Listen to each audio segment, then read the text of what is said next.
co-founder and CEO. Dave Gerard is the former president of Enterprise Google and co-founder and a councilman, the former manager of global enterprise customer programs and Gmail consumer operations at Google. So why is that important? What does Upstart do? Well, Upstart is an AI-driven lending platform. So it uses artificial intelligence, big data, and predictive modeling to create an alternative to the FICO score to determine a person's credit worthiness. So you've all probably heard of FICO score. You know, a bunch of credit cards will give you your FICO score. You can go to annualcreditreport.com to every year get your score and your credit report from the various credit bureaus.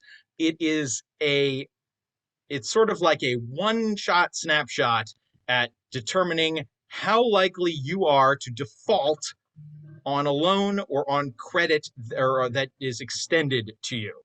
So the founders of Upstart said, hey, what the FICO score does, what it looks at, it looks at your past. It looks at your credit history. It looks at do you have loans? Do you have assets? How much of your assets do you have available to you? And it said, well, that's backward looking.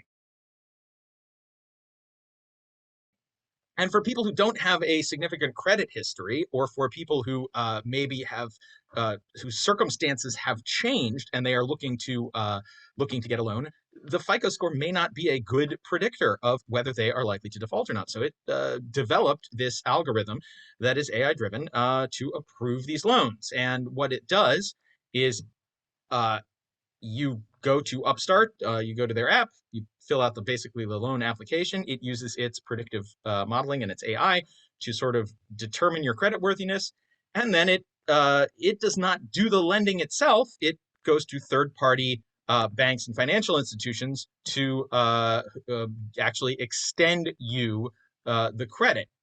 So it's recently entered into auto loans with a purchase of Prodigy Software, and there are rumors floating about that it might be looking at the mortgage loan market as well. This is based on a job posting that the internet will find all kinds of things for these companies. This is based on a job posting that referenced mortgages in the job posting, and they said, aha, if they're looking for somebody who has experience with mortgages, maybe they're looking at getting into the mortgage loan market.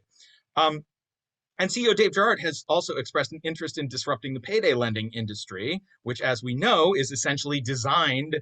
The payday lending industry argues that they need to charge these exorbitant and these very high fees because of the high risk of default. Well, Dave Gerard and Upstart says, well, if our model can more accurately predict who's going to default and who isn't, perhaps we can, be a better alternative for many consumers than a payday loan.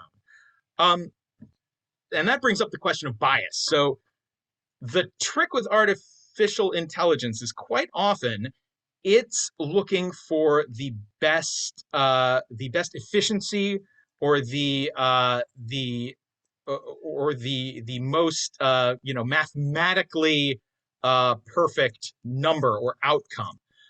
And sometimes, however, that can introduce biases into the system, that can introduce things that we don't want to be there. Of course, the very famous example of this is when some researchers created an artificial intelligence and basically used social media to kind of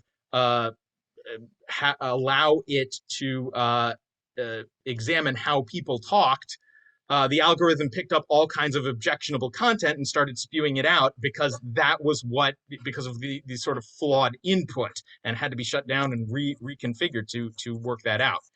So Upstart is really committed, though, to reducing bias in its algorithm because, of course, you don't want unconscious bias to creep its way into your lending because not only is that illegal, it is also really unfair.